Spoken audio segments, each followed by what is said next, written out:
Hello, how's it going? In today's video, I'm covering the Eye of Sargeras and the Curse of the Blood Elves from Chronicle Volume 3. So let's go!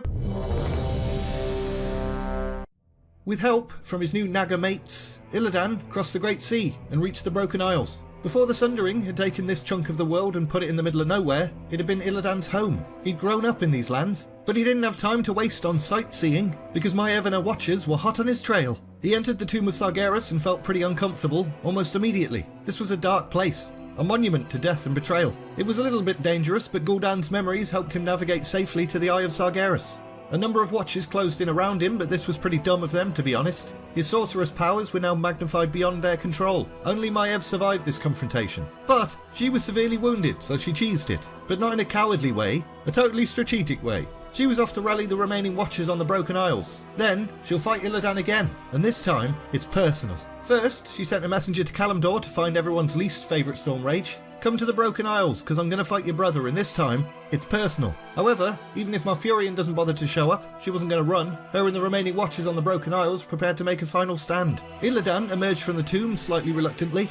There was more power to be gained from this cursed place, but he knew Maiev was still alive and that this time, it was personal. Also, he was a little bit annoyed. The Eye of Sargeras wasn't actually as powerful as he'd hoped. He'd already tried channeling his power through the artifact to strike at the Lich King, but the distance was too vast, and it achieved absolutely nothing. He needed an additional source of magic to amplify his spell work. So, once again, he referred to the memories of Gul'dan within his brain and came up with an answer. There's a city filled with magic and built on potent arcane ley lines and stuff. It's called Dalaran. Keep in mind, Gul'dan wouldn't have any memory of Dalaran being destroyed because it only recently happened. And Illidan would have absolutely no idea Dalaran even existed because he's been imprisoned for 10,000 years. To be honest, if Illidan wasn't so edgy, I imagine he'd just walk around constantly like, gee whiz, what's that? He sent Lady Vash, or Vaj, I don't know, and most of her Naga to scout out this city. He would stay behind with a few Naga and deal with Maiev, even though this time it's personal or something. As he began his assault on the Watchers, most of them were aware that this was probably going to be their last battle, which I'm sure they were really happy about. Maev's one hope was that she could strike Illidan down before she died, because, you know,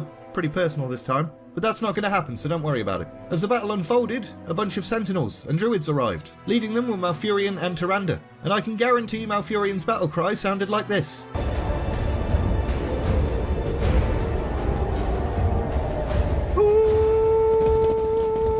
This turned the tide of the battle, and Illidan was forced to retreat.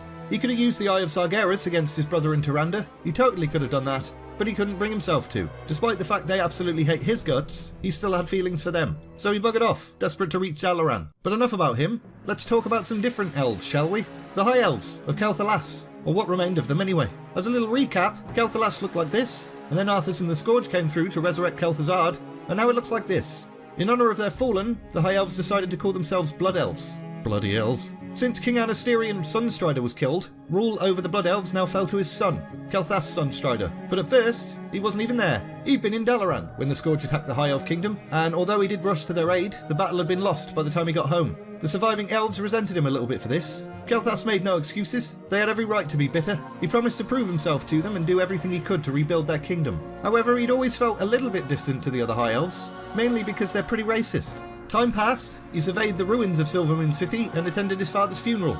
He continued to struggle to connect with his people, but he wasn't going to give up. I imagine conversations would start off okay, but then they'd say something ignorant, and he'd be like, I'm so bloody offended! And then they'd accuse him of virtue signalling, and there'd be this big back and forth where people use buzzwords that don't really mean anything and attempt to sound clever. Anyway, eventually, he was drawn to the Sunwell to see if there was any way to restore it, and he was bloody horrified. The fount's dark power was gradually enveloping kael'thas. In time, it would seep into the hearts and minds of all Blood Elves and kill them, and it didn't seem like there was any way to cleanse it. The other senior Blood Elves had come to the same conclusion, so there was really only one option available: destroy it. The most powerful Blood Elf Magi were gathered at the fount and in unison conducted a ritual. A burst of energy cascaded out of the Sunwell and obliterated the remaining Scourge in the area. The loss of the Sunwell was immediately felt by the Blood Elves. They'd been bathing in the fount's energies their entire lives, and had therefore become quite addicted to arcane magic. They were just bloody Blood Elves, throwing up all over the place. kael'thas was a little bit troubled by this, but there were more pressing concerns. The Scourge still controlled Lordaeron. As long as they roamed nearby lands, the Blood Elves would never know peace. If they wanted to rebuild their kingdom, they were going to need to help the Alliance defeat the Scourge. So, he set out with the healthiest soldiers to join the fight. Before he left, he appointed a seasoned ranger named Lorthamar Theron to serve as Regent Lord in his absence. And the Blood Elves were once again annoyed that their ruler was leaving and filled with pretty racist thoughts about it, or was throwing up all over the place.